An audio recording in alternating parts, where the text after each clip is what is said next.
এনসিপির সমাবেশ শেষে কেন্দ্রীয় নেতাদের গাড়ি বহরে হামলা হয়েছে। দর্শক দেখতে পাচ্ছেন আজকে সিলেটে এনসিপি নেতাদের উপর আক্রমণ করা হয়। হাসনাত, নাহিদ ইসলাম সবাই গুরুতর আহত হয়ে আজকে হবিগঞ্জ থেকেও ভয়াবহ অবস্থা।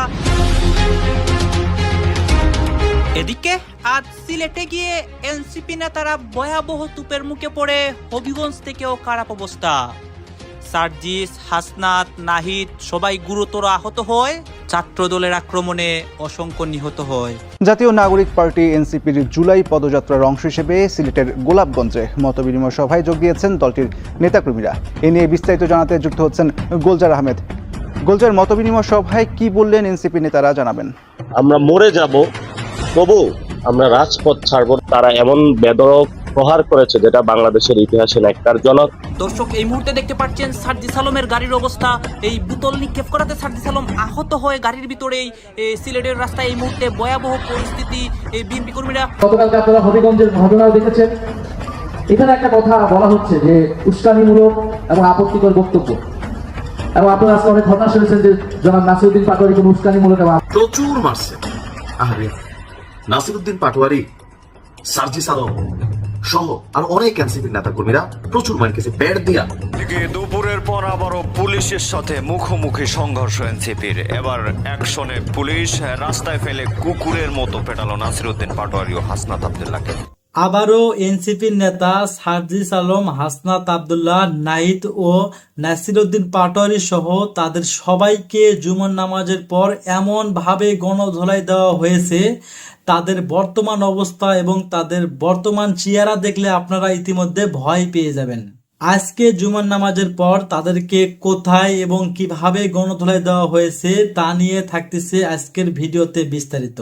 একের পর এক এই প্রতিনিয়ত এনসিপিরা বর্তমান বাংলাদেশে কোনো না কোনো এক জায়গাতে তারা গণধোলাই খাচ্ছে। তার কারণ কি তা নিয়ে আজকে আমরা আলোচনা এবং পর্যালোচনা করে এমন কিছু গুরুত্বপূর্ণ গোপন তথ্য খুঁজে পেয়েছি যা জানলে আপনি ইতিমধ্যে অবাক হতে বাধ্য।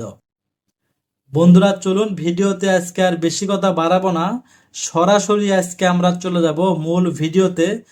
আর সেখানে আজকে আমরা দেখব এই এনসিপির নেতাদেরকে জুমার নামাজের পর কোথায় এবং কিভাবে গণধোলাই করা হলো সেই ভিডিওটি আমরা একটু পরেই দেখে আসতেছি। তার আগে আমরা ছোট্ট একটি ভিডিও ক্লিপ দেখে আসব, তারপরেই চলে যাব মূল ভিডিওতে। বন্ধুরা ধৈর্য ধরে একটি লাইক দিয়ে আমাদের চ্যানেলটি সাবস্ক্রাইব করে ফুল ভিডিওটি দেখতে থাকুন। এরা 16-17 বছরে শেখ হাসিনা একটা চুলও বাঁকা করতে পারে নাই। আজকে সব সৈনিক একদম খাড়ায় গেছে, এক একজন সবগুলা চুল খাড়ায় গেছে। এখন পারলে শেখ হাসিনাকে সরাইতি, তখন তো এক একটা ধান খেতে লুকায় ছিলি, ট্রাকটা সরাইতে পারিস নাই। আজকে একটা শান্তিপূর্ণ জায়গায় আমরা আমাদের শহীদ পরিবারদের সাথে দেখা করতে গেছি, ওইখানে তুই জিয়ার সৈনিকের হ্যাডাম দেখাইতে গেছিস। ছবিটা হইতো আর কি তারেক রহমানের শেখ হাসিনার স্বৈরাচারের পথে হাঁটার চিহ্ন। তারেক রহমান যে শেখ হাসিনার পথে হাঁটতেছে এটা হলো ওইটার চিহ্ন। সে ছাত্র দলকে আরেকটা যে সন্ত্রাসী বাহিনী বানাইতেছে এটার হলো এটা চিহ্ন আর কি। এই ঘটনা কি আপনারা তো বের হচ্ছিলেন, সবকিছু ঠিকঠাক ছিল? কোনো কিছু না, আমরা তো শহীদ পরিবারের সাথে দেখা করতে গেছি, শহীদ পরিবারের সাথে দেখা করে বেরো আসতেছিলাম। ছাত্র দলের সন্ত্রাসীরা আবারও 20-30 জন, তারা জিয়ার সৈনিক এক হও এই স্লোগান দিয়ে আমাদের গাড়িতে রড ছুঁড়ে মারে, ইট ছুঁড়ে মারে, পাথর ছুঁড়ে মারে। এই জিয়ার সৈনিকরা মানে দুঃখজনক, এগুলো আমরা বলতে চাই না আসলে। এরা 16-17 বছরে শেখ হাসিনা একটা চুলও বাঁকা করতে পারে নাই। আজকে সব সৈনিক একদম খাড়ায় গেছে, এক একজন সবগুলা চুল খাড়ায় গেছে। এখন পারলে শেখ হাসিনাকে সরাইতি, তখন তো এক একটা ধান খেতে লুকায় ছিলি, ট্রাকটা সরাইতে পারিস নাই। আজকে একটা শান্তিপূর্ণ জায়গায় আমরা আমাদের শহীদ পরিবারদের সাথে দেখা করতে গেছি, ওইখানে তুই জিয়ার সৈনিকের হ্যাডাম দেখাইতে গেছিস। এই হ্যাডাম এতদিন দেখাইতি তোরা। তো তারেক রহমান আসলে কি চাইতেছে, উপরে উপরে ঢং ধরে অভিনয় করে ভিতরে ভিতরে ছাত্রদলকে যদি সন্ত্রাসী বাহিনী হিসেবে ব্যবহার করে এইরকম হামলা করতে চায়। একটা কি মারছে, হয় ইট দিয়ে মারছে অথবা রড দিয়ে মেরে এটা ভাঙছে। ভাঙার পরে এখানে তো পুরো গাড়ি এখন ওপেন, দ্বিতীয় আরেকটা ইট যদি মারতো, এখানে আমরা 6 জন ছিলাম, সংসদ সদস্য ছিল, আমি নিজেও ছিলাম। 6 জনের যে কাউকে যদি আরেকটা ইট এসে লাগতো, লোকটা তো সাথে স্পট ডেড হইতো। তাহলে শেখ হাসিনার মতো করে তারেক রহমান এখন ছাত্র দলকে খুনি বাহিনী বানাইতে চায় কিনা এটা তারেক রহমান সরাসরি বলুক। যদি বাহিনী বানাই দেয় তারেক রহমান ঘোষণা দিক, আমরা তাহলে ওইভাবে প্রস্তুতি নিব। আমরা তো ভাবি নাই যে ছাত্র দলকে তারেক রহমান এইভাবে সন্ত্রাসী বাহিনী হিসেবে ব্যবহার করবে, আমাদেরকে ওই প্রোটেকশন নিয়ে চলতে হবে। আজকে পুলিশি প্রোটেকশনের মধ্যেই তো হামলা হলো। পুলিশ তো এখানে দাঁড়ায় দাঁড়ায় নাটক দেখছে, আর কিছুই না। সামনে পুলিশের 1-2 গাড়ি থাকে, পিছনে 1-2 গাড়ি থাকে, আবার 50 জন পুলিশ দাঁড়ায় থাকে, সবাই নাটক দেখে। এই যে এরা ইট ছুটতেছে, এরা যে রড দিয়ে হামলা করতেছে, চাপাতি দিয়ে হামলা করতেছে, একজনকে তো বাধা দিতে হবে। কোনো বাধা দেওয়ার কোনো নাম নাই। আপনারা দেখছেন আমাদের এক ভাই আলিফ, 18 বছর একটা ছেলে, চোখটা রড দিয়ে আঘাত করে চোখটা পর্যন্ত নষ্ট করে দিছে। এখন পর্যন্ত একটাকে হবিগঞ্জে গ্রেফতার করা হয় নাই। তাহলে এই পুলিশ হইলো এখন বাংলাদেশের পুলিশ না, এটা হচ্ছে তারেক রহমানের পেটুয়া পুলিশ। এখানেও ওই পুলিশের ওই একই ভূমিকা। তাহলে তারেক রহমান বলুক সে আরেকটা একনায়কতন্ত্র কায়েম করবে, স্বৈরাচার কায়েম করবে এবং এখানে তার রাজত্ব কায়েম করতে চায় শেখ হাসিনার মতো। তাইলে আমরা আমাদের মতো আমরা পদক্ষেপ নিব, আমরা ব্যবস্থা নিব, আমরা আমাদের রাজনীতি ঠিক করবো যে কিভাবে রাজনীতি করা লাগে। এখন তো আসলে আপনারা কানাইঘাটে যাওয়ার কথা ছিল, সেটি আসলে কি হবে? এটা আমরা আমাদের জায়গা থেকে এখন একসাথে কথা বলে সিদ্ধান্ত নিয়ে জানাবো। কিন্তু তারা এই অবস্থা আসলে কানাইঘাটে যাওয়ার সুযোগ আছে কিনা? না, তাহলে দেখেন আপনি, আমরা একটা রাজনৈতিক দল হিসেবে আমাদের প্রোগ্রামটা করতে চাই। তারেক রহমানের ছাত্র দলের বিএনপি সন্ত্রাসীগুলো প্রোগ্রামটা করতে দিতেছে না। তাহলে আমরা তাদের বিরুদ্ধে কতটুকু কথা বলবো এটা কি তারা ঠিক করে দিবে? বিরোধী দল কি কথা বলবে তারা ঠিক করবে? তারা আমাদের বিরুদ্ধে কথা বলুক, আমাদের কথা যদি অযৌক্তিক হয় জনগণ আমাদেরকে বয়কট করবে। কিন্তু তারা তা না করে সন্ত্রাসী এবং এই ধরনের স্বৈরাচারী পথ তারা বেছে নিতেছে আমাদেরকে দমন করা। হাসনাত, সার্জিস, নাসিরউদ্দিন পাটোয়ারি, নাহিদ জুলাই যোদ্ধাদের সম্মুখ সারির, জুলাই আন্দোলনের, জুলাই বিপ্লবের সম্মুখ সারির নেতাদেরকে বিএনপি টার্গেট করেছে। আমার মনে হয় কাউকে না কাউকে তারা হত্যা করতে চায়, একটা অঘটন ঘটাতে চায়। তাদের জন্য একটা জরুরি সতর্কবার্তা। শরীফ ওসমান হাদিকে যেভাবে সরিয়ে দিয়েছে, এরকম কোনো না কোনোভাবে একটা স্যাবোটাজ করে একটা ঘটনা ঘটিয়ে দিয়ে এই প্রথম সারির জুলাই নেতাদের একজন বা একজনকে সরিয়ে দেওয়ার একটা মোটিভ আমরা লক্ষ্য করছি। কারণ যেভাবে নাসিরউদ্দিন পাটোয়ারি, সার্জিস আলমদের গাড়িবহরে হামলা করা হয়েছে, ওইসব হামলায় নিহত হতে সময় লাগে না। যেমন একটা ছেলের চোখ চিরতরে অন্ধ হয়ে গেছে, ওই চোখ আর ঠিক হবে না। আপনি চিন্তা করেন, এটা জুলাই যুদ্ধ না, জাস্ট জুলাই পদযাত্রা করে সার্জিস এবং নাসিরউদ্দিন পাটোয়ারিটা ফিরছিল, পথে হামলা করে একজনের চোখ শেষ করে দিয়েছে, কারো হাত ভেঙে দিয়েছে, কারো পা ভেঙে দিয়েছে।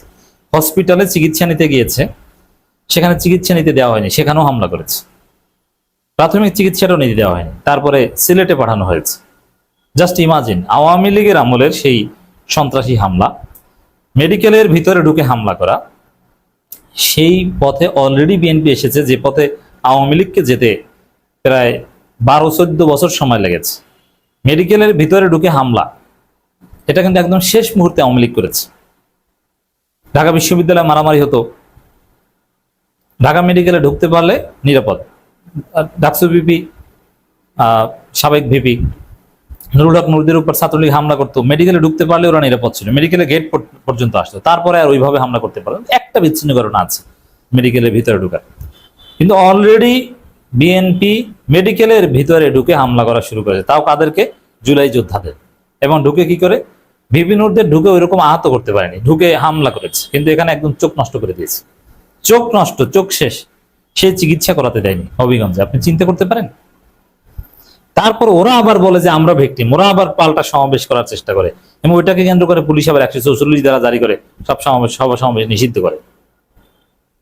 কত বড় জালেম হয়ে উঠছে, এটা একটা দিক। তাছাড়াও পরিকল্পিত, এগুলো পরিকল্পিত মনে হয়, এটা বিচ্ছিন্ন ঘটনা নয়, হঠাৎ উত্তেজিত হয়ে বা কোনো কারণে হামলা করেছে এরকম কিছু বিষয় নয়, এটা একদম পরিকল্পিত, ঠান্ডা মাথার। দর্শক,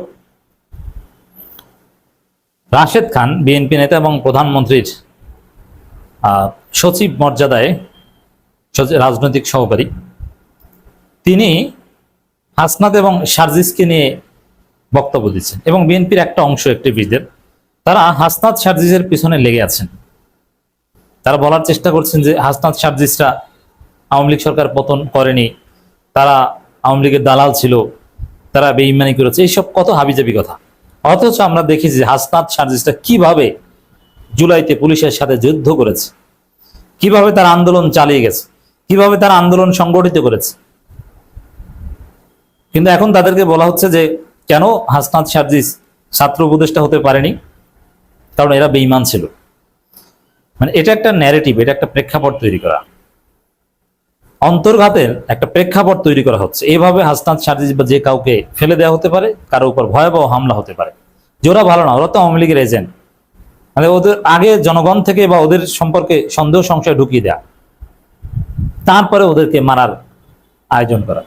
যে রাশিদ খানদের যে ন্যারেটিভ হাসনাত সার্জিসদের বিরুদ্ধে, এটা তাদের উপর হামলার একটা প্রেক্ষাপট তৈরি বলে আমি মনে করি। আর এটার জবাবটা কি আসলে কি হাসনাত সার্জিস এরা আওয়ামী লীগের এজেন্ট ছিল বা পতন চায়নি? দেখেন, 1 জুলাই আন্দোলন শুরু হয়েছে 24 সালের। আন্দোলন শুরু হওয়ার পর আন্দোলনটা যে কত কৌশলে করতে হয়েছে এটা তো আপনারা জানেন, যে না না এটা সরকার বিরোধী কিছু না, এটা আমরা জাস্ট কোটার দাবিতে, এখানে জামাত বিএনপি সম্পর্ক নাই। প্রথম দিকে তো এভাবে বলতে হয়েছে, এবং প্রথম দিকে শেখ মুজিবুর রহমানের নামে স্লোগান দিতে হয়েছে যে বঙ্গবন্ধুর বাংলায় বৈষম্যের ঠাঁই নেই, এবং শেখ হাসিনাকে মাননীয় প্রধানমন্ত্রী বলে সম্বোধন করতে হয়েছে।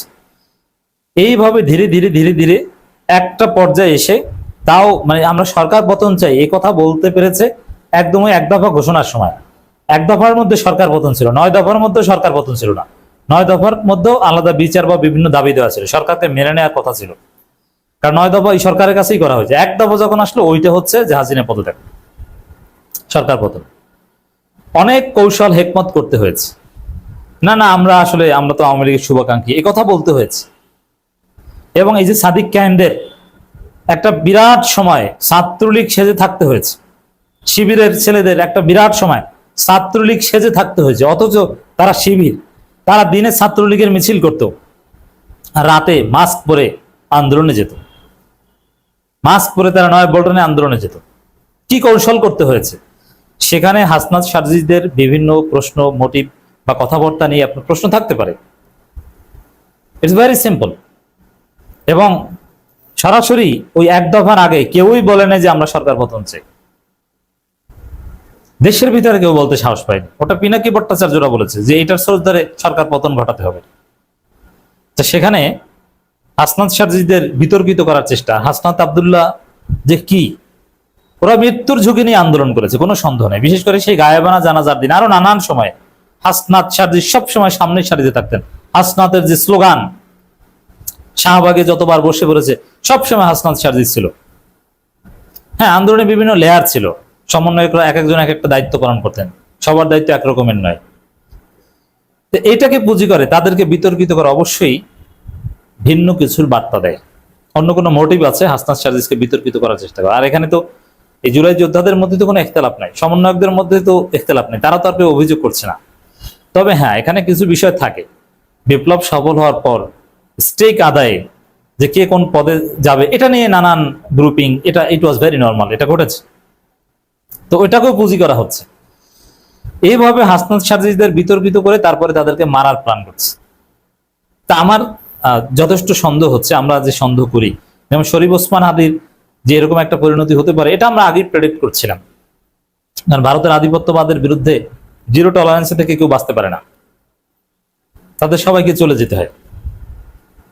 তো সেখানে শরীফ ওসমান হাদির এরকম একটা পরিণতি আমরা আশঙ্কা করছিলাম। আর হাসনাত আব্দুল্লাহ ভারতের আধিপত্যবাদের বিরুদ্ধে একদম জিরো টলারেন্স, নাসিরউদ্দিন পাটোয়ারি একদম জিরো টলারেন্স, সার্জিস আলম, এবং তারা যেভাবে র্যাকলেস ভারত বিরোধিতা করছে তাতে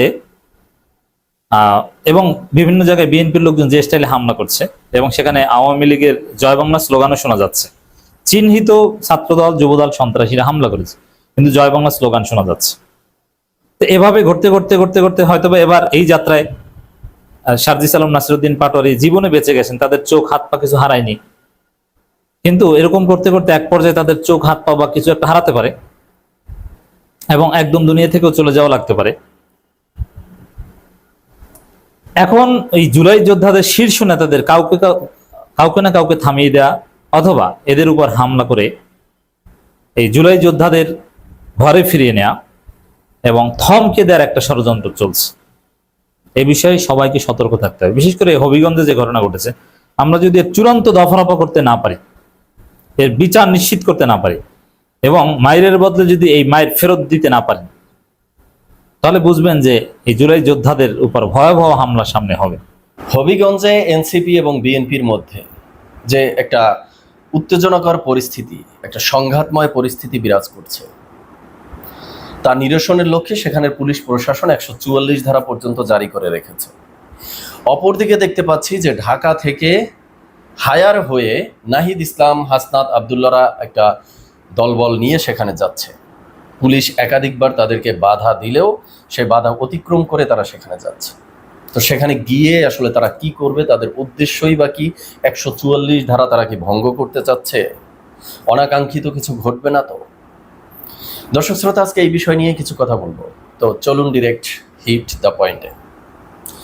প্রথমত আসি যে ঘটনার সূত্রপাত কিভাবে বা গতকালকে কি ঘটেছে। সেখানে এনসিপির জুলাই মাস ব্যাপী তাদের যে জুলাই পদযাত্রা, সেই প্রোগ্রামের অংশ হিসাবে তারা হবিগঞ্জে গিয়েছে, প্রোগ্রাম করেছে।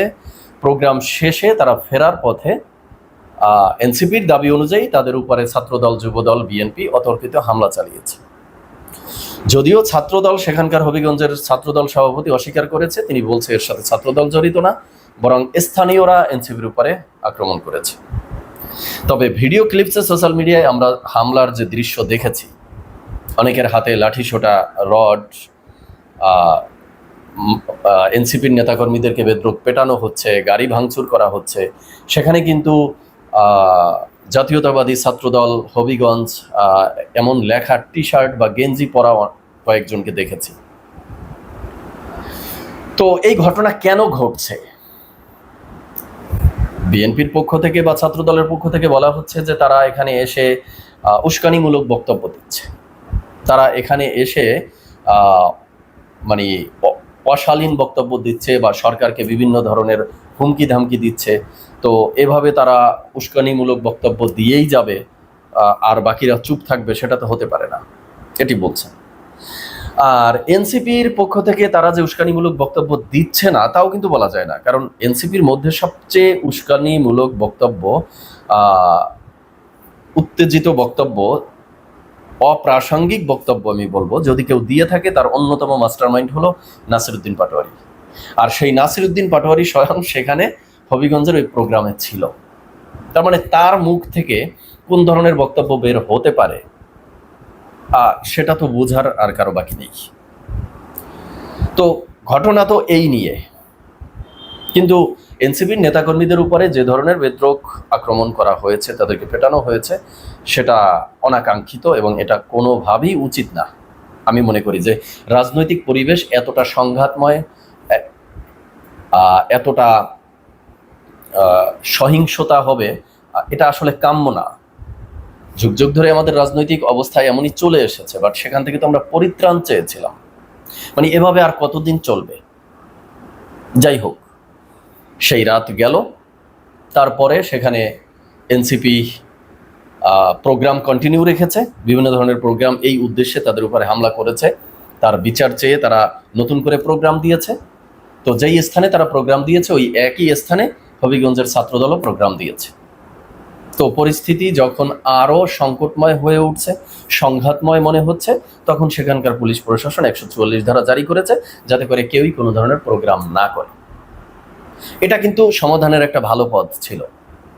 কিন্তু দ্বিতীয় দিন, আজকের দিনে এসে, এখন আমি কথা বলছি প্রায় রাত 9টা, এই পর্যন্ত যত তথ্য পেলাম তাতে দেখা যাচ্ছে এখন যেটা হচ্ছে সেটা এনসিপি অতিরঞ্জিত করছে আমার কাছে মনে হচ্ছে। কারণ এনসিপি ঢাকা থেকে যাচ্ছে তাদের টিম, শ্রীমঙ্গল থেকে তাদেরকে একের পর এক পুলিশ আটকে দেওয়ার চেষ্টা করছে। সেখানে হাসনাত আবদুল্লাহ বলছে কেন আটকে দিতে হবে, এটা তো আনলফুল, বেআইনি হচ্ছে, তারা তো যেতেই পারবে, মানে যাওয়ার রাইট তাদের আছে। পুলিশ বারবার বোঝাচ্ছে যে ওখানে গিয়ে একটা সংকটময়, সংঘাতময়, রক্তাক্ত পরিস্থিতি তৈরি হতে পারে, অনাকাঙ্ক্ষিত কিছু ঘটতে পারে, আপনাদেরকে আমরা বিপদে ফেলতে পারি না। তো সেই ক্ষেত্রে হাসনাত আবদুল্লাহকে বলতে শুনেছি, তিনি বলছেন যে মানে নিরাপত্তার জন্য থ্রেট আসলে কারা, এটা কিন্তু একটা গুরুত্বপূর্ণ প্রশ্ন এখানে, যে এই মুহূর্তে হবিগঞ্জের নিরাপত্তার জন্য থ্রেট কারা। আজকের দিনে অন্তত পেপার পত্রিকা, সোশ্যাল মিডিয়া যা দেখেছি, হবিগঞ্জের সেখানে বিএনপি, ছাত্রদল, যুবদলকে আক্রমণাত্মক হতে আমরা দেখিনি। তারা প্রোগ্রাম ডেকেছে, পুলিশ 144 ধারা জারি করেছে, এরপরে মনে হয় তারা সেখানে কি অবস্থায় আছে এখন পর্যন্ত ওই ধরনের কোনো তথ্য পাইনি। কিন্তু আজকের দিনে যদি আক্রমণাত্মক কাউকে দেখি সেটা কিন্তু এনসিপি। কারণ পুলিশ যে জায়গায় আপনাদেরকে একের পর এক বাধা দিচ্ছে বা বলতেছে সেখানে যাওয়ার প্রয়োজন নেই, সেখানে আপনাদেরকে কেন যেতেই হবে? যে আসলে করবেনটা কি? হাসনাত আব্দুল্লাহ বলছেন যে আমি গিয়ে মামলা করব, সেই রাইট কি আমার নেই? না হাসনাত আব্দুল্লাহ, আপনার তো ঢাকা থেকে গিয়ে মামলা করার কোনো দরকার নেই। হবিগঞ্জে আপনাদের এনসিপির নেতাকর্মী নেই, তারা কি মামলা করতে পারবে না? মামলা করতে ঢাকা থেকে আপনাকে যেতে হবে কেন? বা এই মাত্র দেখলাম যে নাহিদ ইসলাম সম্ভবত বলছেন যে আমরা হবিগঞ্জে গিয়ে হামলা করব তারপরেই ফিরবো। মানে এটা কি অতিরঞ্জিত এবং অতিরিক্ত হচ্ছে না? মানে আপনারা কি ওই যে গোপালগঞ্জের কথা ভুলে গেছেন? গোপালগঞ্জেও কিন্তু এভাবে হ্যাডাম দেখিয়েই আপনারা গিয়েছিলেন, সেখানে কিন্তু ঘাড়ের রক মোটা করে বলেছিলেন মুজিববাদ মুর্দাবাদ। কিন্তু শেষ পরিস্থিতি কি ঘটেছিল? তখন যদি ডক্টর ইউনূস ক্ষমতায় না থাকতো বা আপনাদের ছাত্র উপদেষ্টা দুজন ক্ষমতায় না থাকতো, সেনাবাহিনীর বাংকার যদি সেখানে পাঠানো না হতো, তাহলে আজ মনে হয় আপনাদের হাড্ডিগুডি কবরে থাকতো। হতে পারতো এমন ঘটনা। কিন্তু সেখান থেকে পরিত্রাণ পেয়েছেন, তো তারপরে রাজনীতিতে তো একটু বিচক্ষণতা আপনাদের হওয়া উচিত, শুভ বুদ্ধির উদয় হওয়া উচিত। যে মানে রক্ত গরম করে ঘাড়ের রক মোটা করে রাজনীতি হয় না, রাজনীতি সূক্ষ্ম বুদ্ধি দিয়ে করতে হয়। কিন্তু আপনারা এখনো সেই জায়গায় অনড় রয়েছেন। আপনারা যাবেনই সেখানে, গিয়ে হামলা করবেন। কাদের উপরে হামলা করবেন? 144 ধারা ভঙ্গ করে হামলা করতে যাবেন, আর হবিগঞ্জের বিএনপি আপনাদেরকে ছেড়ে দিবে? না, ছেড়ে দিবে কিনা বলুন। আপনাদের এখন যে জনসংখ্যা, ম্যান পাওয়ার বা আপনাদের যে জনপ্রিয়তা, আস্তে আস্তে যে এই 2 বছরে অনেকটা ভাটির দেশে চলে গেছে, সেই হিসাব কি আপনাদের কাছে নেই? আপনারা পারবেন হবিগঞ্জে গিয়ে সেখানকার বিএনপি বা যারা রয়েছে তাদের সাথে কোন দিক থেকে পারবেন? আপনারা জনবলে পারবেন, শক্তিতে পারবেন, প্রশাসন দিয়ে পারবেন, কোন সাইড থেকে আপনারা পারবেন? তাহলে কেন এগুলো করতে যাচ্ছেন? গতকালকে যেটা ঘটে গেছে, বিএনপি ওখানে যারা আক্রমণ করেছে তার জন্য একটা মানে ওখানে মামলা করতে চাচ্ছেন, মামলা হতে পারে, মামলা হবে, সেটা একটা বিচার ব্যবস্থা হবে, আপনারা বিচার চাইতে পারেন। আমরা গ্রেপ্তারের দাবি সর্বস্তর থেকে তুলতে পারি যে এই ধরনের হামলা করা অনুচিত, বা তাদেরকে যেহেতু হামলা করেছে সূক্ষ্মভাবে তদন্ত করে এদেরকে গ্রেপ্তার করা হোক, বিচার করা হোক। তো সেই সমাধানের পথে না গিয়ে এই যে নাহিদ ইসলাম বলছেন যে আমরা হবিগঞ্জে যাব, হামলা চালাবো, তারপরে ফিরে আসব, ফিরে আসতে পারবেন ঠিকঠাক মতো? আমার কাছে মনে হচ্ছে ওভারঅল এনসিপি এখন যা করছে অতিরিক্ত করছে। আপনারা যাচ্ছেন, পুলিশ বাধা দিচ্ছে, 1টা 2টো 3টা, আপনাদের স্টপ হওয়া উচিত ছিল। হ্যাঁ, আপনারা নতুন নতুন কর্মসূচি দিতে পারতেন, বা আপনারা পুলিশ বাধা দিচ্ছে সেখান থেকে আপনারা আপনাদের অবস্থান জানান দিতে পারতেন, বা আপনারা সরকারের প্রতি কি বলে ওটাকে, যে সরকারকে আলটিমেটাম দিতে পারতেন। কিন্তু সমাধানের পথে না হেঁটে সংঘাতের দিকে যাচ্ছেন। জানি না কি ঘটে। তবে একটা বিষয় ইন্টারেস্টিং লেগেছে যে হবিগঞ্জের পথে যেতে গিয়ে মানে যতটা বাধা দেয়া হচ্ছে তাদেরকে, সেখানে একটা জায়গায় ট্রাক দিয়ে বাধা দেওয়া হচ্ছে। এই আইডিয়াটা কার মাথা থেকে আসছে আমি জানি না। মানে এটা কি ওখানকার কোনো বিএনপির নেতাকর্মীর মাথা থেকে আসছে? মানে এই ট্রাকের সাথে বিএনপির যে একটা উইক পয়েন্ট জড়িত, ব্যর্থতার পয়েন্ট জড়িত আছে, এটা কিন্তু হাস্যকর একটা ঘটনা ঘটেছে। যে আপনারা আটকাবেন, ঠিক আছে, একটা বাস গাড়ি দিয়েও তো আটকাতে পারতেন, তো সেখানে ট্রাকে কেন? এটা দেখে আমার কাছে খুবই হাস্যকর মনে হয়েছে যে বিএনপি কি তার দুর্বল পয়েন্টটাকে এখানে তুলে ধরলো। তো যাই হোক, কনক্লুশনে যেটা বলতে চাই সেটা হলো যে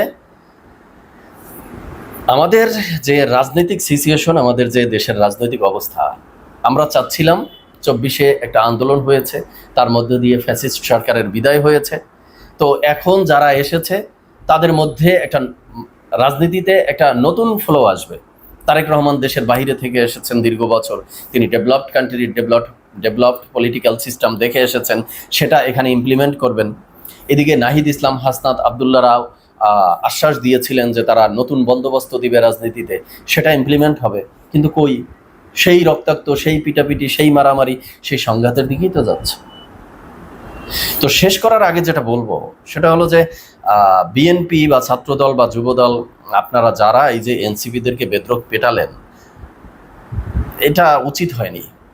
এনসিপির লোক আছে কয়জন? একটা দল গঠন হচ্ছে মাত্র, তারা জামাতের উপরে ভর দিয়ে জামাতের ভোট নিয়ে না হয় কয়েকজন এমপি হয়েছে, না হলে সেই সামর্থ্যটাও তাদের ছিল না। তো এমন একটা ছোটখাটো রাজনৈতিক দলের উপরে আপনারা যেভাবে হামলে পড়লেন, যেভাবে তাদেরকে আক্রমণ করলেন, বেদ্রোহ পেটালেন, এটা উচিত হয়নি।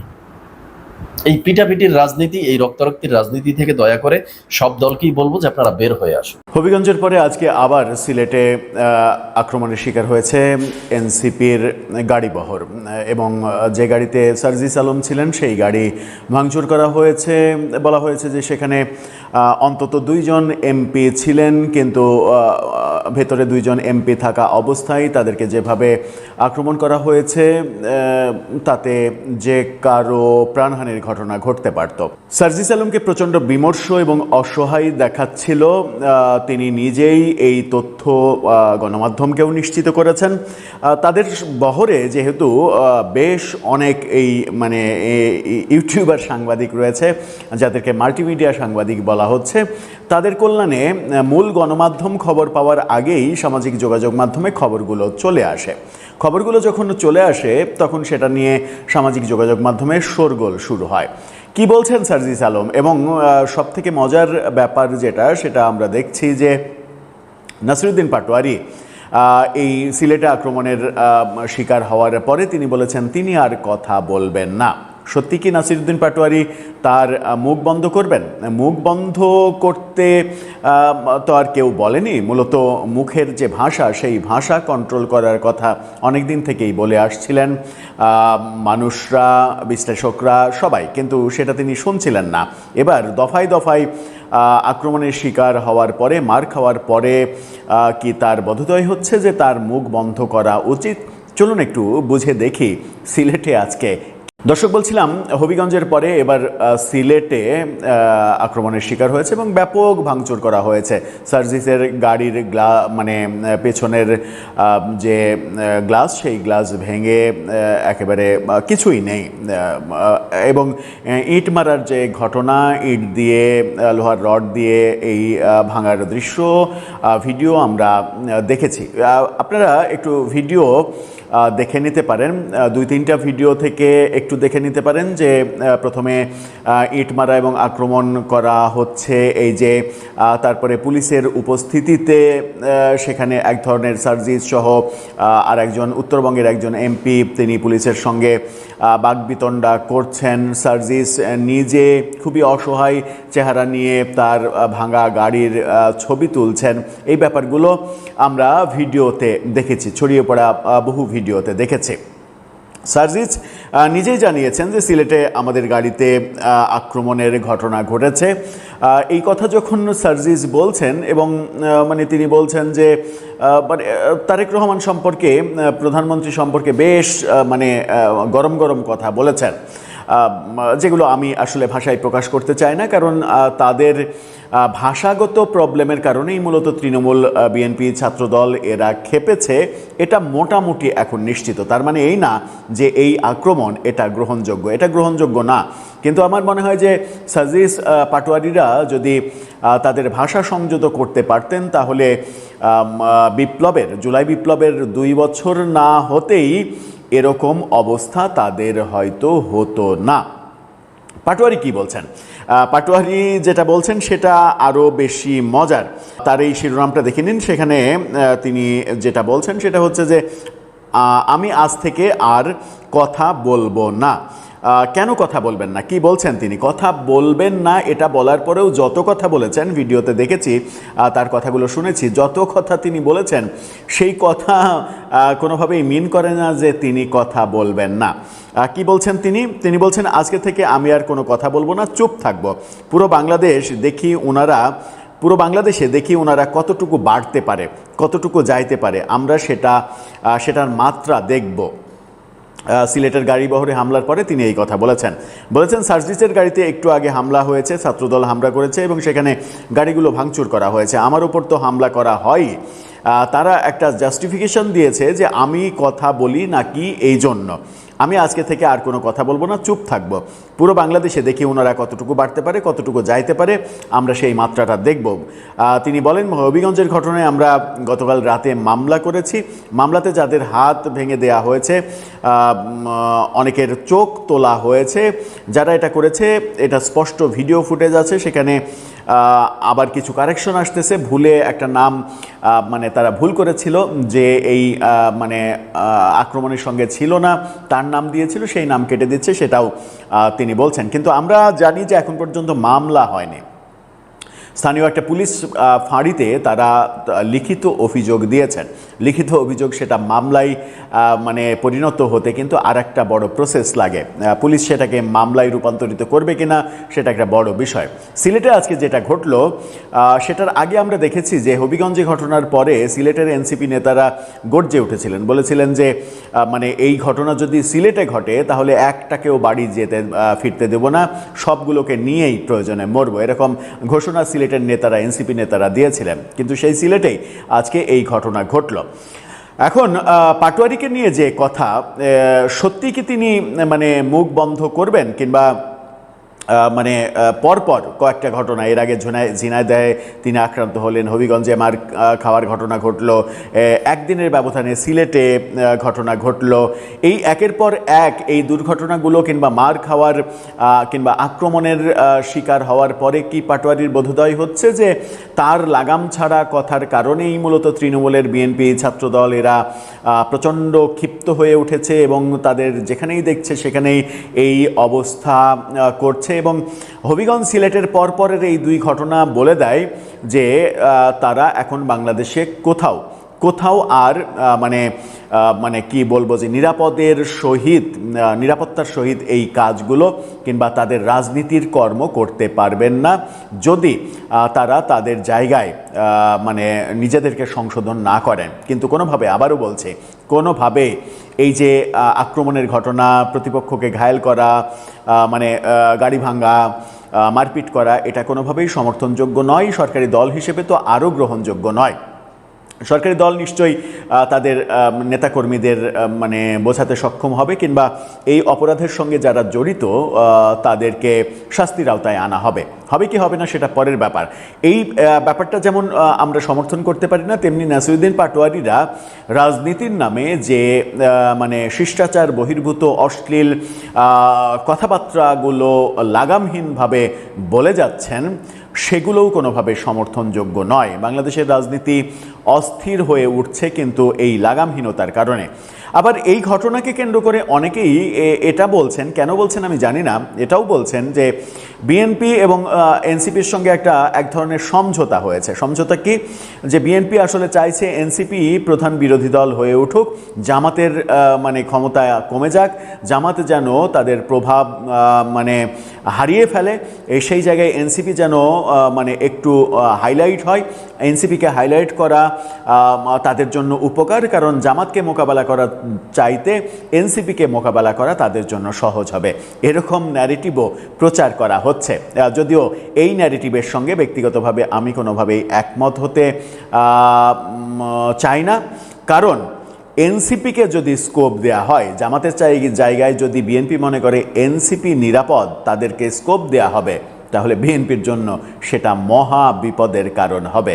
কারণ জামাত যতটা না ধ্বংসাত্মক হবে, আক্রমণাত্মক হবে, তার চাইতে 1000 গুণ বেশি ধ্বংসাত্মক এবং আক্রমণাত্মক হবে এনসিপি, যাদেরকে মানে তাদের মানে যারা ন্যারেটিভ প্রকাশ করছেন, এই ন্যারেটিভ অনুযায়ী যদি তাদেরকে শক্তিশালী করা হয়, তাহলে সেই শক্তি বিএনপির পক্ষে ঠেকানোটা পরবর্তীতে মুশকিল হয়ে যেতে পারে। দর্শক, সব মিলিয়ে পরিস্থিতি কোন দিকে যাচ্ছে? সিলেট হলো আদতেও কি আগামী কয়েকদিন 5 তারিখ পর্যন্ত আগস্টের যে জুলাই পদযাত্রা হবে বলে মনে হচ্ছে, সেগুলোকে আদৌ আর হবে? আদৌ কি বাংলাদেশে কোথাও তারা নিরাপদ থাকবেন? সিলেটে 5 প্লাটুন বিজিবি মোতায়েন করেও কিন্তু তাদেরকে রক্ষা করা যায়নি। অন্য কোথাও কি যাবে? আপনার মতামত? আপনারা সবাই জানেন যে হবিগঞ্জে কি হয়েছে। সেখানে জুলাই পদযাত্রা উপলক্ষে এনসিপির যারা নেতৃবৃন্দ রয়েছেন তাদের মধ্যে দুইজন সার্জিস এবং নাসিরউদ্দিন পাটোয়ারি, ওনারা সেখানে জনসভা করেছেন এবং তাদের যে স্বাভাবিক কথাবার্তাগুলো রয়েছে সেই কথাবার্তাগুলোই তারা সেখানে বলেছেন, নতুন কিছু নয়। তারা যে কথাগুলো বলেন বিএনপির বিরুদ্ধে, তারেক রহমান সাহেবের বিরুদ্ধে, তাদের কতগুলো ক্ষোভ রয়েছে, কষ্ট রয়েছে, যন্ত্রণা রয়েছে, সেই যন্ত্রণাগুলো তারা বলেন। এবং আমি ব্যক্তিগতভাবে মনে করি যে তারা আমাদের জন্য যা কিছু করেছেন 2024 সনের জুলাই আগস্টে, তার প্রেক্ষিতে তাদের জবান থেকে যদি এরকম কিছু বক্তব্য আসে, হয়তো আপনার কাছে শালীন মনে হবে না, আপনার কাছে মনে হচ্ছে যে এটার কাঙ্ক্ষিত মান নেই, কিন্তু বুঝতে হবে যে এই কথাগুলো কেন তারা বলছেন। মূল ব্যাপারটা হলো যে আমাদের দেশে গত 17 বছর ধরে আওয়ামী লীগের যে শাসন আমল, সেই শাসন আমলের বিরুদ্ধে কার্যত আমরা কোনো শক্তিমত্তা প্রদর্শন করতে পারিনি রাজনৈতিক দলগুলো। ভারতে এই মুহূর্তে যেমন পুরো মোদী সরকারকে উল্টে দিয়েছে ককরোচ বাহিনী। সেখানে কংগ্রেস, তৃণমূল কংগ্রেস, অন্যান্য রাজনৈতিক দল, আম আদমি পার্টি, এখন আসলে ভারতে একমাত্র সর্বভারতীয় যে রাজনৈতিক দল সেটি কেবলমাত্র ধরুন বিজেপি।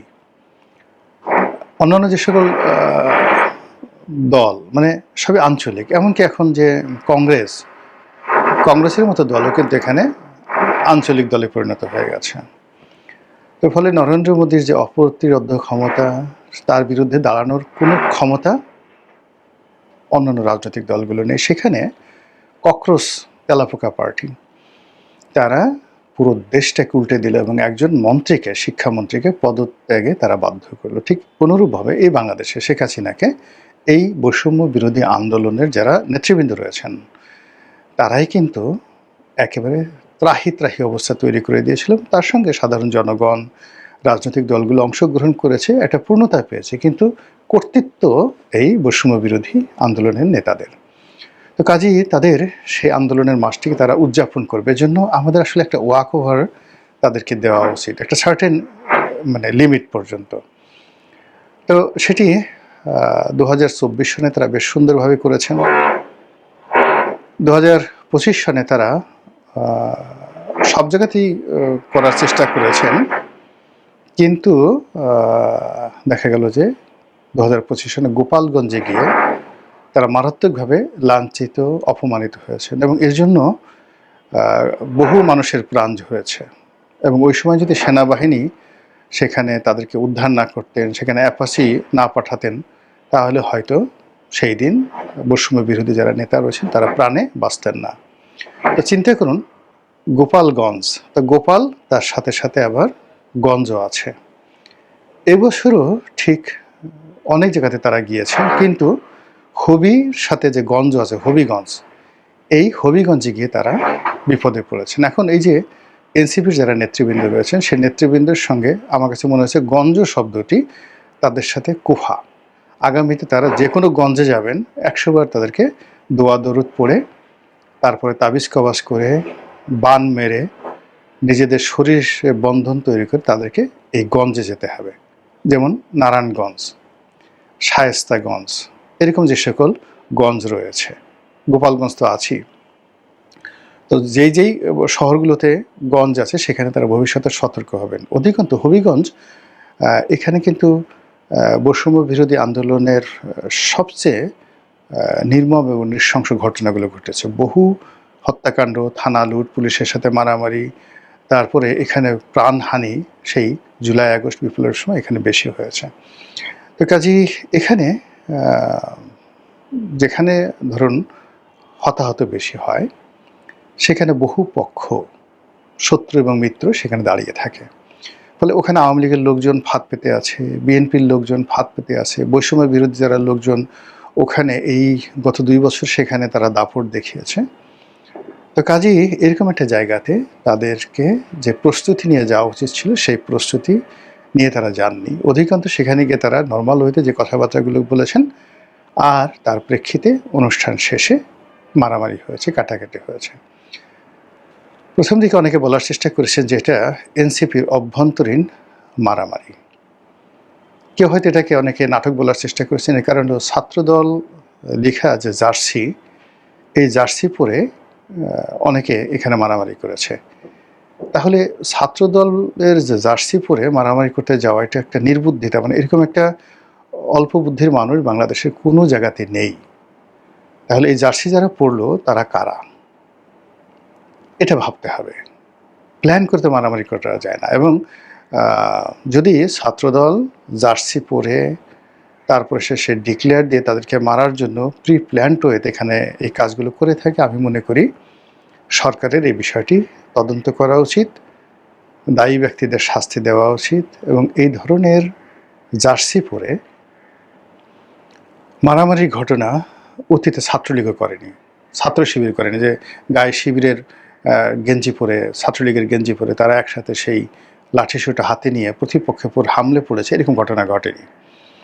তো এখানে যদি তারা জার্সি পরে গিয়ে থাকে সেটা সরকারকে কগনিজেন্সে নিতে হবে। আবার যদি শিবিরের লোক, এনসিপির লোক, ইভেন ছাত্রদলের লোক মূলত সরকারকে বিব্রত করার জন্য ছাত্রদলের জার্সি পরে এই ধরনের ঘটনা ঘটিয়ে থাকে, সেটাও কগনিজেন্সে নিতে হবে। It's a huge crisis, political crisis. দ্বিতীয়ত হলো যে এখানে যে অ্যাঙ্গেলে মারামারি হয়েছে, এখন আন্দোলনের একেবারে প্রথম সারির যদি আপনি 5-6 জন লোক ধরেন, তো সেখানে হাসনাত, সার্জিস, তারপরে নাহিদ, আসিফ মাহমুদ, সজীব, এই 4টি নাম আসে। পরবর্তীতে আবার যে নামগুলো সামনে চলে আসছে, আন্দোলনের সময় আমরা তাদেরকে ওইভাবে নেতা হিসেবে সামনে দেখিনি, এখন দেখা পড়ে পিছনে ছিল, যেমন নাসিরুদ্দিন পাটোয়ারি, মাহফুজ, এই নামগুলো আমরা এখন দেখছি খুব আলোচিত হচ্ছে, বাট এগুলো আসলে সেই 2024 জুলাই আগস্টের পেছনের সারিতে ছিল। হোয়াট এভার মেবি, আমরা ধরুন 1 ডজন এরকম নেতাদেরকে আমরা জাতীয় নেতা হিসেবে এই আন্দোলনের মাস্টার মাইন্ড হিসেবে ধরে নিলাম। এখন তারা তো আমাদের জন্য কিছু করেছে, তাদের জন্য একটা যাকে বলা হয় ন্যূনতম সম্মানবোধ আমাদের থাকা উচিত। আমাদের 52 ভাষা আন্দোলন, সেখানে যারা নায়ক ছিলেন, সালাম, রফিক, বরকত থেকে শুরু করে যারা আত্মাহুতি দিয়েছেন, তার বাইরে যারা এই ভাষা আন্দোলনকে নেতৃত্ব দিয়েছেন, তারা কিন্তু সারা জীবন এই ভাষা সৈনিক হিসেবে সম্মানিত হয়েছেন। এমনকি গোলাম আজম সাহেব, গাজীউল হক সাহেব, যারা সরাসরি স্বাধীনতার বিরোধিতা করেছেন। তো স্বাধীনতার বিরোধিতা করেছেন, বদরুদ্দিন উমর স্বাধীনতার বিরোধিতা করেছেন, কিন্তু ওই ভাষা আন্দোলনে তাদের ভূমিকার কারণে জাতি কিন্তু তাদেরকে শ্রদ্ধা জানিয়েছে। 69 গণ অভ্যুত্থান যারা নেতৃত্ব দিয়েছেন, যেমন তোফায়েল আহমেদ, তার নেতৃত্বে ডাকসু, আজীবন তারা কিন্তু এই সমাজে সম্মানিত ছিলেন। 7 নভেম্বর যারা ঘটিয়েছেন, সেই হাসানুল হক ইনু থেকে শুরু করে অন্যান্য যারা, কর্নেল তাহের, এই জাতি কিন্তু তাদেরকে স্মরণ করে যে তারা না হলে বাংলাদেশ যে ধরনের একটা ব্যর্থ রাষ্ট্রের দিকে যাচ্ছিল। জিয়াউর রহমান সাহেব এসে তিনি এই জাস্ট এখন তারেক রহমান সাহেব যেভাবে এসে প্রধানমন্ত্রী হলেন, তার বাবাও ঠিক ওইভাবে পরিস্থিতির মধ্যে পড়ে all on a sudden he became the hero. আসলাম, দেখলাম, জয় করলাম। কিন্তু এরকম একটা আন্দোলনকে, এরকম একটা বিপ্লবকে ঘটানোর জন্য যারা কাজ করেছেন জাসদ দল হিসেবে আর মাস্টার মাইন্ড হিসেবে কর্নেল তাহের, এখন তাদের বিরুদ্ধে যত কথাই বলা হোক না কেন, এ জাতি যতদিন বাংলাদেশ থাকবে এই বিপ্লবীদেরকে, জাসদের এই বিপ্লবীদেরকে সবাই কিন্তু তাদের বীরত্বের জন্য মাথায় করে রাখবে। কর্নেল তাহেরকে যেভাবে ফাঁসিতে লটকানো হয়েছে, এর পক্ষে হাজারো যুক্তি আপনি দিতে পারেন, একটা যুক্তিও জনগণ মেনে নিচ্ছে না। তারা সবাই বলছে এই লোকটির প্রতি অন্যায় করা হয়েছে, জুলুম করা হয়েছে, এটা হলো বাস্তবতা। একইভাবে মেজর জিয়াউদ্দিন, যারা বীর মুক্তিযোদ্ধা, কিন্তু ভারতীয় আধিপত্যবাদের বিরুদ্ধে স্বাধীনতার পরে প্রথম যারা যাকে বলা হয় গর্জে উঠেছিলেন যে আমাদের অস্ত্র, আমাদের শস্ত্র, আমাদের কোনো কিছু ভারতীয়রা নিয়ে যেতে পারবে না। ফলে কি হলো, এই জাতি একজন মেজর জলিল, সুন্দরবন একজন মেজর জিয়াউদ্দিন, তাদেরকে কিন্তু অত্যন্ত সম্মান এবং মর্যাদার সঙ্গে দেখে। পরবর্তীতে 90-এর গণ অভ্যুত্থান যারা ঘটিয়েছেন, সেই আমানুল্লাহ আমান, খায়রুল কবির খোকন, সুলতান মোহাম্মদ মনসুর, হাবিবুর রহমান হাবিব, পুরো মানে সম্মিলিত যে ছাত্রদের যে নেতৃত্ব, বিএনপি, আওয়ামী লীগ, জাতীয় পার্টি, মানে জাতীয় পার্টি না, জাসদ, মানে অন্তত 1 ডজন 90-এর গণ অভ্যুত্থানের নেতা, তাদেরকে কিন্তু আমরা সম্মান করি, টিল নাও আমরা তাদেরকে সম্মান করি। স্বৈরাচার বিরোধী আন্দোলনে যে সকল অকুতোভয় সৈনিক যারা আত্মাহুতি দিয়েছেন, সেই সেলিম, দেলোয়ার, দীপালি সাহা, আমরা তাদেরকে স্মরণ করি। পুরো এরশাদের জামানাতে ঢাকা বিশ্ববিদ্যালয় যারা রাজনীতি করেছে, সেটা যে কোনো দলেরই হোক না কেন, আমরা এখনও তাদেরকে হৃদয়ে ধারণ করি। তো সেক্ষেত্রে 24-এর যারা গণ অভ্যুত্থান যারা করেছেন, তাদেরকে আমাদেরকে হৃদয়ে ধারণ করতে হবে। আমরা কি মানে এরা, আচ্ছা আপনি সার্জিস কী করেছে বলেন তো? সার্জিস, আপনি একটা ছোটো বাচ্চা ছেলে, বয়স অল্প, খাটো দেখতে, নির্বাচন করতে চেয়েছে, আর এখন নেতাগিরি করছে। এখন এই ঢাকা শহরে সার্জিস কয়জনের ঘর থেকে মা বোনের ওড়না টেনে নিয়ে গেছে, কয়জনের ঘরে ঢুকে তার টাকা ছিনতাই করেছে, কোন অফিসে গিয়ে মানে সে চাঁদাবাজি করেছে বলেন। নাসিরুদ্দিন পাটোয়ারি বেয়াদব, গালাগালি করে, আজে বাজে কথাবার্তা বলে, কিন্তু কার কাছ থেকে চাঁদা চেয়ে এসে চলছে বলেন তো? একটা চাঁদাবাজি, একটা দুর্নীতি, একটা অনিয়মের কথা বলেন তো? আপনি বলতে পারবেন না তো, কখনোই বলতে পারবেন না এই ছেলেগুলোর সম্পর্কে। আমরা কেন অধৈর্য হচ্ছি? তারা আমাকে গালাগালি করছে, আপনি গালাগালি করেন, তাদেরকে গালাগালি করেন, তারা তো নিষেধ করে নাই, তাদের সমালোচনা করেন, কিন্তু তাদেরকে বাঁশ দিয়ে কেন পিটাতে হবে, এবং এত দ্রুত তাদেরকে পিটাতে হবে কেন? এবং আমরা এই যে নির্মমভাবে তাদেরকে মারা হলো, এবং আমি দেখলাম যে সোশ্যাল মিডিয়াতে আওয়ামী লীগের লোক তো ভীষণ খুশি, মেরে দিয়েঙ্গে, মার দেঙ্গে। এখন তো দিল্লিতে গিয়ে সবাই, আমি তো হিন্দি ভাষা বলতে পারি না, তারা হিন্দিতে শালেকে পিটে দাও, মেরে দাও, তারপরে হিন্দিতে মানে তারা এই সমস্ত কথাবার্তা বলছে, একেবারে নলি নলি ছুটিয়ে দাও, আরও আগে দেওয়া উচিত ছিল। এটা হলো আওয়ামী লীগের ভয়। এখন তারা করবে, তারা যেহেতু এদের দ্বারা ক্ষতিগ্রস্ত হয়েছে। বিএনপির এক শ্রেণীর লোক, যেহেতু এরা তারেক রহমান সাহেবকে, এই মুহূর্তে তারেক রহমান সাহেবকে নাসিরুদ্দিন পাটোয়ারি সরাসরি বলছে যে আপনি তো রাষ্ট্র ক্ষমতায় বসে প্রেম করা শুরু করেছেন স্ত্রীকে নিয়ে, আপনি এই যে বিভিন্ন জায়গাতে শোক আপ করে বেড়াচ্ছেন। এই কথা বলা কিন্তু এত সোজা না, এটা বিপ্লবীদের পক্ষে সম্ভব। আপনি মানে এটার অ্যাগেনস্টে যদি তারেক রহমান সাহেব নিজে বলতেন, তার লোকজন বলতেন যে না, এটার পক্ষে যুক্তি আছে, সেটা অনেক ডিসেন্ট হয়ে হতো। কিন্তু কথা না বলে এখন তার টেংরি ভাঙতে হবে, তাকে বাঁশ দিয়ে পিটাতে হবে। আই ডু নট সাপোর্ট ইট। আবার তিনি সালাউদ্দিন সাহেব সম্পর্কে অভিযোগ করছেন যে উনি তো এসালামের লোক, এসালাম ওনাকে চালাচ্ছে, উনি দেশ চালাচ্ছেন, পুরো দেশই তো এসালাম চালাচ্ছে, এসালামের রাষ্ট্রপতি, এসালামের শেখ হাসিনা, এসালামের শেখ রেহানা, এসালামই তো এখন সারা বাংলাদেশ চালাচ্ছে। আচ্ছা, আপনি এই কথার উত্তর দেন না। এই যে কথাগুলো সে বলছেন, এই কথাগুলোর উত্তর দেন। তারা যে সকল দুর্নীতির অভিযোগ চলছে, চাঁদাবাজির কথা বলছে, এগুলোর ব্যাপারে, এগুলোর তো প্রত্যেকটা কথারই উত্তর আছে, অনেক সুন্দর সুন্দর উত্তর আছে, কিন্তু তাদেরকে ব্যক্তিগতভাবে, মানে তারা তো সালাউদ্দিন সাহেব, তারেক রহমান সাহেব, অন্য যে কোনো ব্যক্তির সঙ্গে এদের কারোর তো ব্যক্তিগত দ্বন্দ্ব সংঘাত নেই। আর তারা এখন যে পর্যায়ে আছে, ভুলে গেলেও মানে আগামী এই মানে যদি অলৌকিক কোনো ঘটনা না ঘটে, জিন পরি এসে যদি তাদেরকে রাষ্ট্রপতি, প্রধানমন্ত্রী না বানিয়ে দেয়, তাহলে তাদের রাজনৈতিক ভবিষ্যৎ আগামীতে একটা এমপি হবে, এটাই দুরূহ বিষয়। তো সেক্ষেত্রে তাদের যে কন্ট্রিবিউশন, সেই কন্ট্রিবিউশনের অ্যাগেনস্টে তারা যেভাবে আওয়াজ তুলছে, এই আওয়াজগুলো তো আসলে বিএনপির জন্য অনেক ভালো। মানে সরাসরি প্রধানমন্ত্রীকে, তার পরিবারকে, আমাদের দেশে তো প্রধানমন্ত্রী হলে তার বিরুদ্ধে কোনো কথা বলা যাবে না, তার পরিবার নিয়ে কোনো রাজনৈতিক সমালোচনা করা যাবে না। স্বরাষ্ট্রমন্ত্রী হলে তো ও মাই গড, স্বরাষ্ট্রমন্ত্রীকে নিয়ে কোনো কথাই বলা যাবে না, যার হাতে লাঠি আছে। সেনাবাহিনীর প্রধানকে নিয়ে কোনো কথা বলা যাবে না, ক্যান্টনমেন্ট নিয়ে কোনো কথা বলা যাবে না। কিন্তু এই যুবকেরা কিন্তু সেই ট্রেডিশনটা ভেঙে দিয়েছে। আপনার দৃষ্টিতে সেগুলো অশালীন মনে হতে পারে, সীমা অতিক্রম হতে পারে আমাদের ট্রেডিশনের বাইরে, কিন্তু আপনি সারা জীবন ঘুমটা দিয়ে থেকেছেন, মানুষকে সম্মান করেছেন, কিন্তু আপনাকে একেবারে বলাৎকার করে, একেবারে পেছন দিক থেকে বলাৎকার করে আপনাকে প্রেগন্যান্ট করে ছেড়ে দিয়ে গেছে বিভিন্ন স্বৈরের শাসক। আর সেই প্রেগন্যান্সি থেকে এরাই কিন্তু বাঁচিয়েছে। তো কাজেই এদেরকে পলিটিক্যালি মোকাবেলা করাটাই যুক্তিযুক্ত বলে আমি মনে করি। কিন্তু সেটা না করে তাদের বিরুদ্ধে, তারা কথা বলছে, তাদের বিরুদ্ধে কলমও নয়, সরাসরি ডাইরেক্ট বাঁশ। আর সে বাঁশ কি, যেন তেন বাঁশ না, বিশাল 10-12 হাত লম্বা বাঁশ দিয়ে তাদেরকে পেটানো হচ্ছে। এই জিনিসগুলো মানে ভালো ফলাফল আনবে না, কারো জন্যই ভালো ফলাফল আনবে না। এখনো রক্তের দাগ শুকোয়নি, এখনো বাতাস থেকে বারুদের গন্ধ যায়নি, এখনো জুলাই আগস্টের যারা আহত তাদের ঘা শুকোয়নি।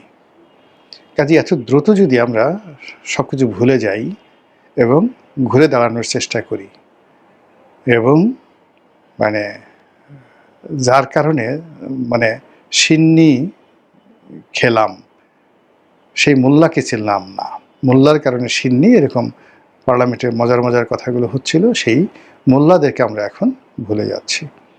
তো কাজেই আমি মনে করি যে এই জুলাইকে কেন্দ্র করে হবিগঞ্জে যে ঘটনাগুলো ঘটেছে সেই বিষয়গুলোর একটা রাজনৈতিক সমাধান দরকার। যেমন এই বছর তারা গোপালগঞ্জে যায়নি, এটা একটা ভালো সিদ্ধান্ত, গোপালগঞ্জে যায়নি। কিন্তু এই যে তারা যে হবিগঞ্জে গেলেন এবং হবিগঞ্জে যে ঘটনাগুলো ঘটলো, এই ঘটনায় এনসিপির যারা নেতৃবৃন্দ, তাদের মুরব্বী আছে জামাত, তাদের বোঝা উচিত, বলা উচিত আসলে এই ঘটনাটা কেন ঘটলো, দ্বিতীয়বার যেন এই ঘটনা জামাত এনসিপির পক্ষ থেকে না ঘটে। আবার সরকারের পক্ষ থেকেও এখানে সহনশীলতা দেখানো এবং এই ঘটনার একটা নিরপেক্ষ তদন্ত করে যারা দায়ী ব্যক্তি তাদেরকে বিচার করার মধ্যেই কিন্তু সরকারের অস্তিত্ব। এনসিপির সবচেয়ে বড় সমস্যা হলো দলটি জন্মের পর থেকেই জনগণের রাজনৈতিক আস্থা অর্জন করতে পারেনি। অবৈধ ডক্টর ইউনূসের প্রত্যক্ষ আশীর্বাদ, রাষ্ট্রীয় পৃষ্ঠপোষকতা, ব্যবসায়ীদের অর্থ, চাঁদাবাজির অর্থ, প্রশাসনিক সুবিধা, সেনাবাহিনীর সহযোগিতা এবং দেশি বিদেশি শক্তির প্রচারণা এবং কুমন্ত্রণা, কোনোটিরই অভাব তাদের ছিল না কখনো। রাষ্ট্রীয় অতিথিশালা থেকে শুরু করে টেলিভিশনের পর্দা, বিদেশি দূতাবাস থেকে আন্তর্জাতিক সম্মেলন, সব দরজাই তাদের জন্য খোলা হয়েছিল। যে সুবিধা বাংলাদেশের কোনো নতুন রাজনৈতিক দল কয়েক দশকেও পায় না, এনসিপি তা পেয়েছে জন্মের কয়েক মাসের মধ্যে। তবু কি পেরেছে? তবুও তো পারেনি দাঁড়াতে। কারণ রাজনৈতিক দল কেবল অফিস, বিদেশি বৈঠক এবং সংবাদ সম্মেলন দিয়ে তৈরি হয় না।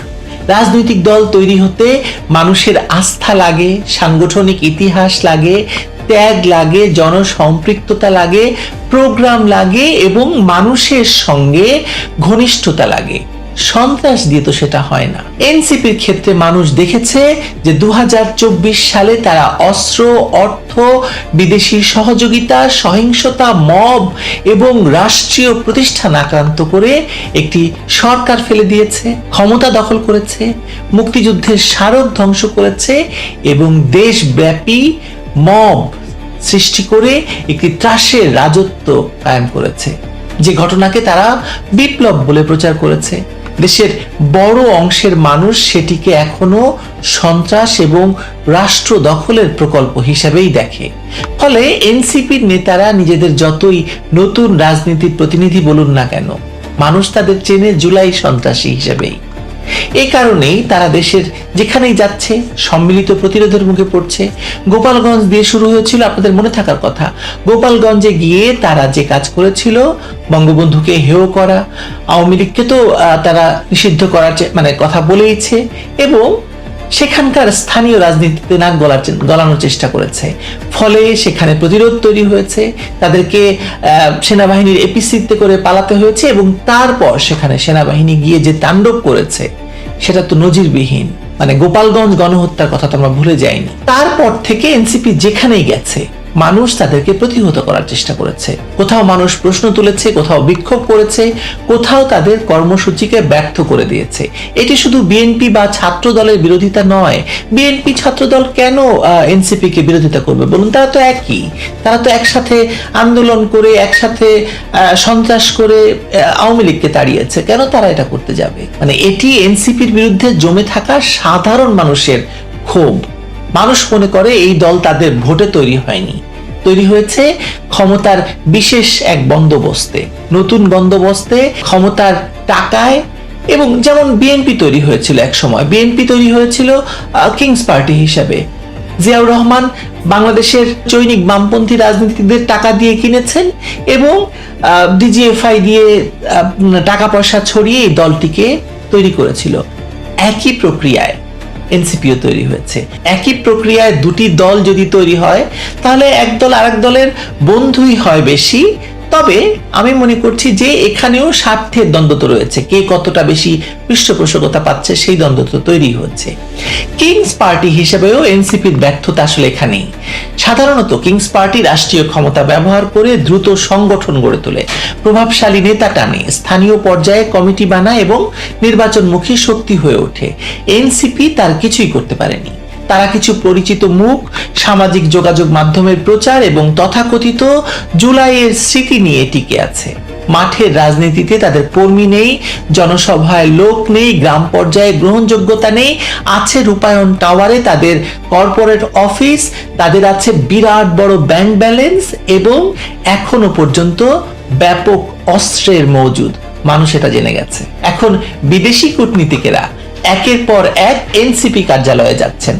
মার্কিন রাষ্ট্রদূতের পর ইউরোপীয় দেশগুলো, ফ্রান্স, বেলজিয়াম, ইংল্যান্ড, এমনকি স্পেনের রাষ্ট্রদূতও তাদের সঙ্গে বৈঠক করেছেন তাদের অফিসে গিয়ে। কি আলোচনা হচ্ছে? আলোচনা হচ্ছে বাংলাদেশের সংস্কার, গণতন্ত্র, ভবিষ্যৎ রাজনীতি, রাজনৈতিক সমঝোতা নিয়ে। প্রশ্ন হচ্ছে, বাংলাদেশের মানুষ যাদের রাজনৈতিকভাবে গ্রহণ করেনি, বিদেশিরা কেন তাদেরকে এত গুরুত্ব দিচ্ছে বলেন তো? কারণ বিদেশিদের কাছে এনসিপি একটি সুবিধাজনক রাজনৈতিক পণ্য, পণ্য মানে বোঝেন তো, চানাচুর। জামায়াত যুদ্ধাপরাধের দায়ে কলঙ্কিত।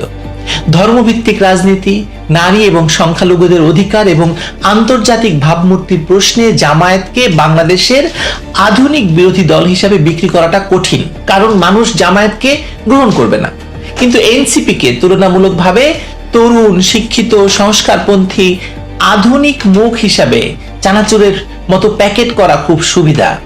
বাস্তবে জামায়াত এবং এনসিপির রাজনৈতিক লক্ষ্য খুব আলাদা নয়।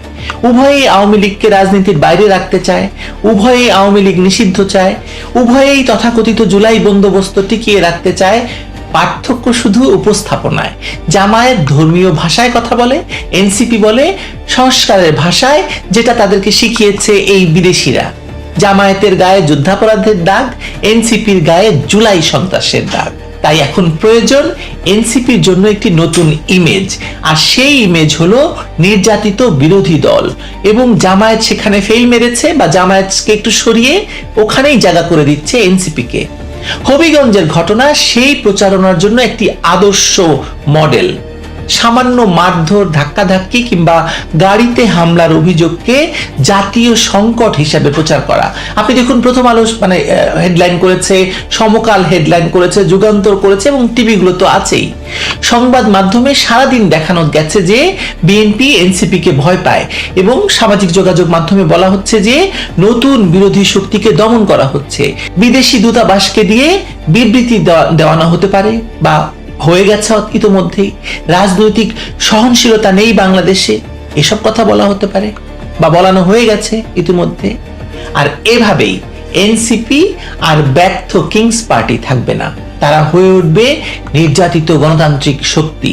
এবং এই শক্তির পেছনে এই মার্কিন রাষ্ট্রদূত সহ ইউরোপীয় রাষ্ট্রদূতরা এখন বিনিয়োগ শুরু করেছে। বিনিয়োগ তো আগেই হয়েছিল, তাদেরকে দিয়ে, তাদেরকে অস্ত্র দিয়ে, অর্থ দিয়ে, বুদ্ধি দিয়ে, কুমন্ত্রণা দিয়ে জুলাই করানো হয়েছে। এতদিন ধরে তারা সেটাকে ক্যাশ করতে পারেনি, এখন আবার শেষ চেষ্টা হচ্ছে তাদেরকে সেটাকে ক্যাশ করানোর জন্য। অনেক বিশ্লেষক তাই আশঙ্কা করছেন যে হবিগঞ্জের মতো ঘটনা ভবিষ্যতেও ঘটবে। আপনি দেখবেন যে আরো অনেকগুলো ঘটনা ঘটবে, সব জায়গায় মার খাবে। এই যে আম্মার না সাম্মার, এদেরকেও কিন্তু কয়েকদিনের মধ্যে একটা পিটানি টিটানি দেওয়া হবে। কোথাও কোথাও ছাত্র দলের সঙ্গে ধাক্কাধাক্কি হবে, কোথাও পথসভায় হামলার অভিযোগ উঠবে, কোথাও ককটেল ফুটবে, কোথাও গাড়ি ভাঙচুরের ভিডিও ছড়ানো হবে। প্রতিটি ঘটনাকে এমন ভাবে প্রচার করা হবে যেন এনসিপি বাংলাদেশের প্রধান বিরোধী দল এবং তারেক রহমানের সরকার তাদেরকে সবচেয়ে বড় রাজনৈতিক প্রতিপক্ষ মনে করে। তারেক রহমানের সরকার এই ট্যাকটিক্স বা এই ভেতরের খবর কি জানে না বলে মনে করছেন? তারেক রহমানের সরকারও জানে, তাদেরও সুবিধা, তাদেরও একটি এরকম সাজানো, তাদেরও এরকম একটি মানে তুতু তুতু তুতু বলে কথা বলা বিরোধী দল দরকার। এর মাধ্যমে দুটি কাজ একসঙ্গে হচ্ছে। প্রথমত এনসিপির প্রতি মানুষের হয়তো সহমর্মিতা তৈরি হওয়ার মানে হবে বা চেষ্টা করা হবে। দ্বিতীয়ত মানুষের মন থেকে এই প্রশ্ন সরিয়ে দেওয়া হবে যে দলটির প্রকৃত জনসমর্থন কতটুকু। মানুষ তখন আর জিজ্ঞেস করবে না এনসিপির সভায় লোক কেন হয় না, বরং আলোচনা করবে এনসিপির নেতাকে চর মারছে। এবং ধরেন আপনার পাটোয়ারি মায়ের খাবে, পাটোয়ারির যে মারের দৃশ্য আপনারা দেখেছেন, ইতিমধ্যে ভাইরাল হয়েছে, সার্জিসের যে হাত কেটে গেছে এটা আপনারা দেখেছেন। সুতরাং এগুলোই তখন ছোট ছোট ভিডিও আকারে সব জায়গায় ছড়িয়ে পড়বে। এর মধ্যে ধরেন হবিগঞ্জে মার খাচ্ছে তারা, আবার ঢাকায় শেরাটনের পাশে আরেক হামলার বা ভিডিও ছড়িয়ে দেওয়া হয়েছে সামাজিক যোগাযোগ মাধ্যমে। প্রশ্ন তোলা হচ্ছে যে ঢাকায় এরা কেন মার খাচ্ছে, এবং এই তৃতীয় লিঙ্গের কাউকে দিয়ে একজন বৈষম্য বিরোধী নেতাকে মার দেওয়া হচ্ছে এবং তাকে নানা রকম কুৎসিত মানে ইঙ্গিত দিয়ে প্রচারণাটা চালানো হচ্ছে। সবকিছু কিন্তু এই নাটকের, এই প্রচারের, এই ভিকটিমহুড সাজানোর বড় ভূমিকা হিসেবে মানে বোঝা যাচ্ছে। প্রশ্ন হলো, সাজানো এবং সত্যিকারের মারধর খাইয়ে কি একটি রাজনৈতিক দলকে বাঁচানো যায়? বাঁচানো যায় তো। নুরুর কথা মনে করে, নুরুল হক নুরু, তারা নুরুল হক নুরু মার খেতে খেতে মন্ত্রী হয়ে গেল না? সেরকম ভাবে হয়তো হবে, এরাও হবে। কিছু সময়ের জন্য তো সহানুভূতি তৈরি করা যায়, তাই না? সংবাদ মাধ্যমে আলোচনায় রাখা যায়, বিদেশি রাষ্ট্রদূতদের উদ্বেগ প্রকাশ করানো যায়, কিন্তু মানুষের রাজনৈতিক বর্জনকে এসব চট থাপ্পড়ের নাটক দিয়ে বদলানো যায় না। জামায়াতকে বাংলাদেশের মানুষ নেয়নি কারণ তারা যুদ্ধাপরাধী রাজনৈতিক শক্তি। এনসিপি কেও মানুষ গ্রহণ করেনি কারণ তারা জুলাই সন্ত্রাসী। একটির পেছনে পাকিস্তানি আদর্শের ইতিহাস, অন্যটির পেছনে ৭৫-এর সন্ত্রাসীদের ইতিহাস, পাকিস্তানের ইতিহাস, এবং তাদের সঙ্গে রাষ্ট্র দখলের একেবারে সাম্প্রতিক সহিংস ইতিহাস যুক্ত। কেবল নাম, পোশাক এবং ভাষাটা আলাদা। এনসিপিকে নতুন যতই বিরোধী দল হিসেবে সাজানো হোক না কেন, তাদের জন্মের ইতিহাস তো মুছে ফেলা যাবে না। ডক্টর ইউনূসের কিংস পার্টি হিসেবে রাষ্ট্রীয় পৃষ্ঠপোষকতা, সেনাবাহিনীর প্রত্যক্ষ মদত, বিদেশি দূতাবাসের পয়সা এবং বসুন্ধরা, রূপায়ণ, এসব নানা গ্রুপের কাছ থেকে কোটি কোটি টাকা চাপ দিয়ে মানে মব তৈরি করে আদায় করে এরকম কর্পোরেট অফিস নেওয়া এবং সংবাদ মাধ্যমের অস্বাভাবিক প্রচার এবং এই প্রোপাগান্ডা সচিব ডাস্টবিন শফিকের পৃষ্ঠপোষকতা সবই দেখাচ্ছে যে দলটি একটি দেশি বিদেশি সম্মিলিত রাজনৈতিক প্রকল্প। এখন সেই প্রকল্প ব্যর্থ হওয়ার পথে, তাই তাকে বাঁচাতে দরকার নতুন নতুন গল্প। কখনো বিদেশি রাষ্ট্রদূতদের বৈঠক, তারা তাদের অফিসে গিয়ে বৈঠক করছেন, কখনো সংস্কারের আশ্বাস, কখনো ছাত্র দলের হামলা, কখনো নির্যাতিত হওয়ার ভিডিও। কিন্তু বাংলাদেশের মানুষ যদি এনসিপিকে রাজনৈতিক দল নয়, জুলাই সন্ত্রাসীদের পুনর্বাসন প্রকল্প হিসেবেই দেখে, তাহলে হবিগঞ্জ মডেলও শেষ পর্যন্ত ব্যর্থ হবে। কারণ রাজনৈতিক দলকে সব চড়চাপ্পড় খাইয়ে জনপ্রিয় করা যায় না। যেমন বিদেশি রাষ্ট্রদূতদের বৈঠক দিয়ে জনগণের ভোট তৈরি করাও যায় না। হবিগঞ্জে কয়েকটি চর হয়তো সংবাদ তৈরি করেছে, কিন্তু সেসব চড়চাপ্পড় কি এনসিপির গায়ে লেগেছে, নাকি তাদের যে রাজনৈতিক প্রকল্পের ব্যর্থতা তার কফিনেও একটা টোকা হিসাবে মানুষ দেখবে? ধন্যবাদ প্রিয় দর্শকবিন্দু, আমাদের ফুল ভিডিওটি দেখার জন্য আপনাকে জানাই অসংখ্য অসংখ্য ধন্যবাদ।